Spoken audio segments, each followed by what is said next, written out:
और आप सभी कैसे हैं? सब लोग ठीक हैं? चलिए, अच्छी बात है। देखिए, हम लोगों ने कल पढ़े थे खाते क्या क्या होते हैं।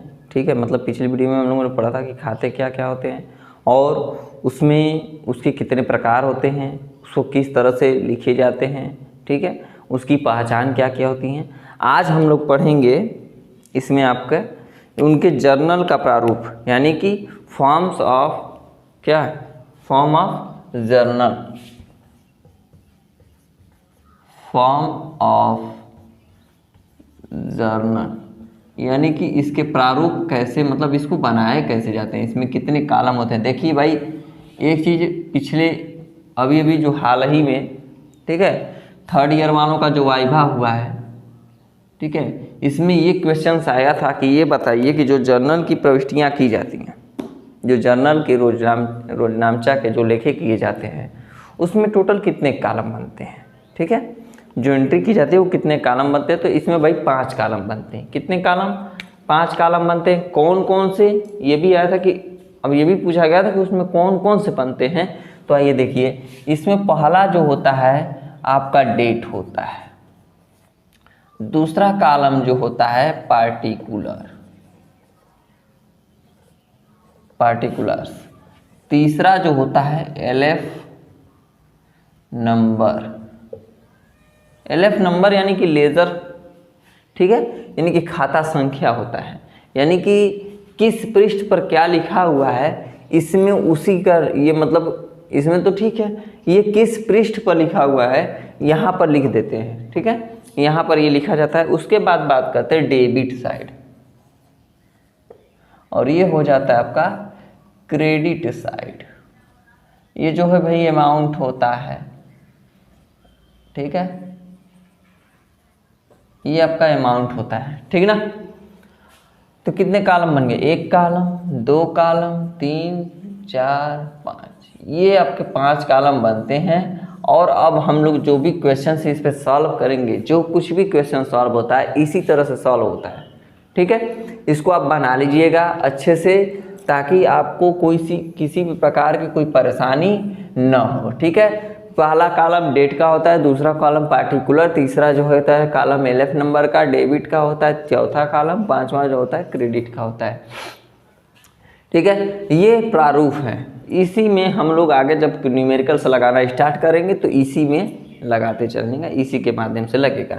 ठीक है, इतनी बातें सब। अब इसको सॉल्व करने की मतलब नियम्स क्या है, रूल्स क्या है, कैसे कैसे इसको सॉल्व किया जाता है, क्या क्रम है, उसके बारे में आज हम लोग पढ़ लेते हैं एक बार। उसके बाद हम लोग कल से न्यूमेरिकल्स, मतलब अगले वीडियो से हम क्या करेंगे, न्यूमेरिकल सॉल्व करना स्टार्ट कर देंगे।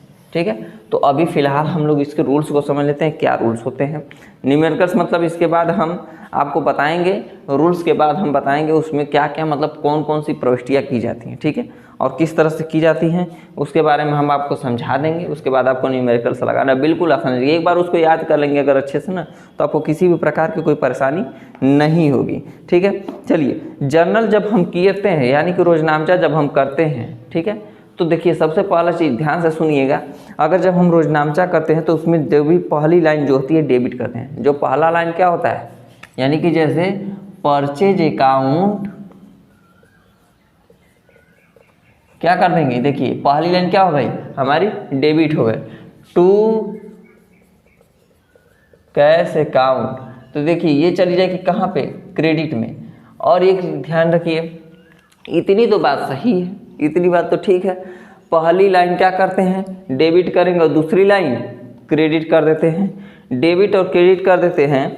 इसमें एक चीज़ और होता है कि जब हम किसी पर्सनल से अकाउंट, यानी कि जैसे मान लीजिए जब किसी व्यक्ति का नाम लेते हैं, ठीक है, जब कोई सी व्यक्ति का नाम हो या फर्म का नाम हो, तो वहाँ पर जब अगर लिखते हैं तो क्रेडिट डायरेक्ट नहीं लिखेंगे या अकाउंट नहीं लिखेंगे, मतलब अकाउंट नहीं लिखते हैं। ठीक है, जैसे यहाँ पर अगर किसी व्यक्ति का नाम दिया है, मान लीजिए कि दिया है शैलेंद्र, अगर ये नाम दे दिया है, ठीक है, जैसे उधारकर्ता हम कल आपको बताए थे कि जब कोई सामान आप उधार लेते हैं, ठीक है, तो वहाँ पे आप उस व्यक्ति अथवा फर्म का नाम आता है। और यदि कैश लेते हैं यानी कि नगद लेते हैं तो उस व्यक्ति अथवा फर्म का नाम नहीं आएगा। लेकिन अगर ऐसा होता है तो देखिए जब इस तरह की चीज़ें आती है तो इसमें अगर नाम आता है यदि शैलेंद्र का, ठीक है, तो जहाँ इसका नाम लिखेंगे ना, ठीक है, मान लीजिए कि 2 शैलेंद्र से काउंट कर देंगे, चलिए ठीक है, 2 शैलेंद्र। अब यहाँ पे देखिए अकाउंट क्रेडिट नहीं करेंगे। यदि अगर हमको अकाउंट से लिखना है, ठीक है, तो इससे पहले हमें एपस्ट्रॉफी एस लगाना पड़ेगा, ठीक है, उसके बाद ही हम क्या करेंगे, अकाउंट कर सकते हैं। कोई दिक्कत समझ में नहीं, ठीक है। अब इसके बाद देखिए, यदि मतलब स्पष्ट रूप से कह रहा है कि यदि आपको अकाउंट लगाना है तो वहाँ पे क्या प्रयोग करना पड़ेगा, यस का प्रयोग करना पड़ेगा, एपस्ट्रॉफी एस का, ठीक है, और कोई बड़ी बात नहीं है इसमें। दूसरी चीज़ इसमें आती है, आपको देखिए दूसरी लाइन, क्रेडिट होने वाले खाता लिखा जाता है परंतु यह खाता सिरे से छोड़कर लिखी जाती है। अब देखिए, जब जैसे कि देखिए हम जैसा कि लिखे हैं, पहली वाली जो लाइन लिखते हैं बिल्कुल सिरे से लिखते हैं, मतलब एकदम एक साइड से, ठीक है, किनारे से लिखना शुरू करेंगे। मान लीजिए यहाँ पे डेट का कॉलम दिया हुआ है ना, अभी बताया था आपको, ये पार्टिकुलर हो गया, ठीक है, तो देखिए ये बिल्कुल सिरे से लिखे, लेकिन जैसे ही दूसरी लाइन जब लिखेंगे तो दूसरी लाइन उस सिरे को थोड़ा सा छोड़ करके लिखते हैं। जैसे कि हमने देखिए आपके पास सामने लिखा है, जब दूसरी लाइन से लिखते हैं तो सिरे को थोड़ा सा छोड़ करके, सिरे से थोड़ा सा हट के लिखते हैं, वो भी उसको लिखते हैं तो उससे पहले 2 लगाते हैं। क्या लगाते हैं, 2, यानी कि TO2। जब निचली लाइन लिखेंगे, जब थोड़ा सा सीरियस से छोड़ कर लिखे क्रेडिट वाले लाइन को, तो क्रेडिट वाले लाइन में क्या करते हैं, थोड़ा सा पहली बात की छोड़ के लिखते हैं सीरियस से, और दूसरी चीज़ लिखने से पहले 2 का प्रयोग करते हैं। किसका प्रयोग करते हैं, 2 का। अब देखिए जब डेबिट लिखते हैं तो डेबिट का पहला अक्षर क्या होता है, हमारा कैपिटल होता है। डेबिट का पहला अक्षर कैपिटल होगा और क्रेडिट का भी पहला अक्षर हमारा क्या होना चाहिए, कैपिटल होना चाहिए। इन सारी बातों का हमें ध्यान रखना चाहिए। उसके बाद कॉलम में, ठीक है, राशियों को ठीक समझने, ठीक है, यानी कि डेबिट की राशि को ठीक कहाँ प्रयोग करेंगे, बाएं साइड में, यानी कि डेबिट साइड में। देखिए एक चीज़ और देख लीजिए आप, ये मान लीजिए कि आपका डेबिट साइड है, ये बाएं साइड में कहाँ हो गया, डेबिट हो गया, ये LF नंबर है आपका, और ये दाएं साइड में क्रेडिट हो गया।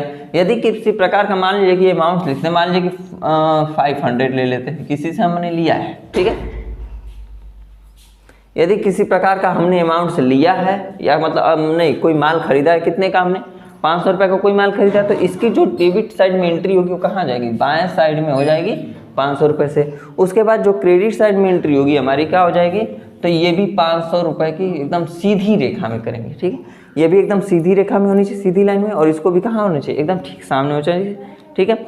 अब इसकी देखिए, ये इसकी प्रविष्टियाँ हो गई। उसके बाद बात करते हैं, जब इसको इतनी सारी चीज़ें लिखने के बाद इसकी स्पष्टीकरण की जाती है। क्या की जाती है, इसको स्पष्ट रूप से यहाँ लिखा जाता है।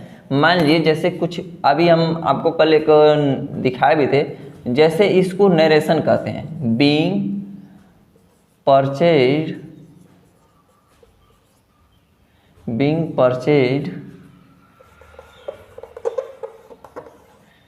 इसमें आपका हो जाएगा, हाँ, being goods purchased by cash. अब देखिए ये हमारा नरेशन, इसको स्पष्टीकरण कहते हैं, हिंदी में कहते हैं स्पष्टीकरण और इंग्लिश में क्या कहते हैं, नरेशन कहते हैं। इससे देखिए हमें फ़ायदा क्या होता है, इसको लिखा जाता है, इन सारी एंट्रियों को करने के बाद इसको लिख देंगे। इससे लिखने से क्या होता है कि इससे हमें ये स्पष्ट रूप से पता चल जाता है कि हमने क्या खरीदा है। जैसे देखिए हमने गुड्स को क्या खरीदा, यानी कि वस्तु खरीदी है, सामान हमने खरीदा है, और किससे खरीदा, तो बाई कैश खरीदा है।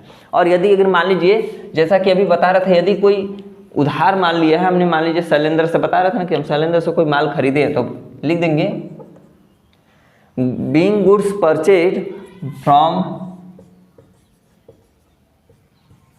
Shailendra, being goods purchased from Shailendra, यानी कि हमने माल किससे खरीदा है, शैलेंद्र। अगर उधार माल लिया है तो नाम आ जाएगा, शैलेंद्र से हमने क्या कर दिया, माल खरीदा था। और यदि यही उधार माल नहीं है, ठीक है, हमने कैश लिया है, तो यहाँ पे सीधा सीधा लिख देंगे बाई कैश, ठीक है। कोई दिक्कत, हमें उम्मीद है कि आप लोगों को ये बात जरूर समझ में आई होगी। इसके बाद देखिए जब ये सारी चीज़ें हो जाती, प्रविष्टियाँ हो जाती हैं, तो उसके बाद लास्ट में हम लोग इसको टोटल कर लेते हैं। क्या कर लेते हैं? टोटल कर लेंगे। टोटल करने के बाद इस दोनों को मिला लेंगे, डेबिट साइड और क्रेडिट साइड को। यदि दोनों पक्ष बराबर, अगर दोनों का अमाउंट अगर बराबर आया तब तो हमारी एंट्री सही है, और यदि दोनों पक्ष यदि बराबर नहीं आता है तो समझ लीजिए कि हमारी एंट्री क्या है? गलत है। ठीक है। और यदि बीच में यदि कहीं टोटल नहीं हुआ है तो देखिए, यदि बीच में भी अगर कहीं टोटल करते हैं तो क्या हो जाएगा हमारा, ये जो कि ग्रैंड टोटल कर लेते हैं, इसको ग्रैंड टोटल भी कर सकते हैं। यदि लंबा चौड़ा यदि दूसरे पेज पर है, ठीक है, यदि दूसरे पेज पर मान लीजिए कि यदि एक पेज पर हुआ है, अगर एक ही पेज में हो गया तब तो टोटल, और यदि दूसरे पेज पर भी है, अगर मान लीजिए 2 पेजों में एंट्री हुई है तो एक में टोटल कर देंगे, दूसरे में क्या कर देंगे? ग्रैंड टोटल कर देंगे। ठीक है। अब कोई दिक्कत परेशानी तो आई हो कि नहीं, आपको कोई समस्याएं नहीं होगी, और यदि किसी प्रकार की आपको समस्या होती है तो आप इसमें हमें बता सकते हैं, ठीक ना, हम उसे दूर करने की पूरी कोशिश करेंगे। अब इसमें देखिए, इसमें हम आपको कुछ एंट्री लिखवा देते हैं, ठीक है, किस प्रकार की कुछ एंट्रियां हैं उनको भी आप लिख लीजिए ताकि आपको किसी प्रकार की कोई समस्या ना हो। आप उसे याद कर लेंगे, ठीक है। उसके बाद आपको बताते हैं क्या करना रहेगा। अब देखिए, यदि एकाकी व्यापार की दशा में देखा जाए, यदि व्यापार के स्वामी के खाता को यानी कि प्रोप्राइटर्स ऑफ अकाउंट की देखा जाए, ठीक है, इसमें देखिए इसको एंट्री कैसे बनाते हैं, एकाकी व्यापार की दशा में यदि देखा जाए, ठीक है। अब देखिए, यदि किसी भी प्रकार को, यदि मान लीजिए आप कोई बिजनेस स्टार्ट कर रहे हैं, ठीक है, तो यदि आप कोई बिजनेस शुरू कर रहे हैं तो कोई बिजनेस स्टार्ट करने के लिए पूंजी की जरूरत पड़ेगी। तो देखिए इसमें एंट्री क्या करते हैं, जब पूंजी की आवश्यकता होती है, कैपिटल्स यानी कि, तो लिख देंगे cash account debit to capital account. ठीक है। ये देखिए, ये हम क्या कर रहे हैं, बिजनेस को जब स्टार्ट करते हैं तो बिजनेस को स्टार्ट करते समय कौन सी एंट्री होगी, ठीक है, इस एंट्री को हम लोग क्या करते हैं, इसमें लिख देंगे बीइंग, इसमें हम लोग नरेशन लिखते हैं being cash brought in capital, being cash brought in capital, या इसमें ऐसे लिख देते हैं being business started by cash, being business started by cash या कैपिटल कर सकते हैं। ठीक है। तो ये चीज़ें होती हैं, इस तरह से हम आपको कल बताएंगे। ठीक है। कल के एंट्री में आपको पूरी तरह से हम ये पूरी एंट्री लिखवा देंगे, ठीक है, जिसको आपको याद करना रहेगा। ठीक ना। चलिए, धन्यवाद।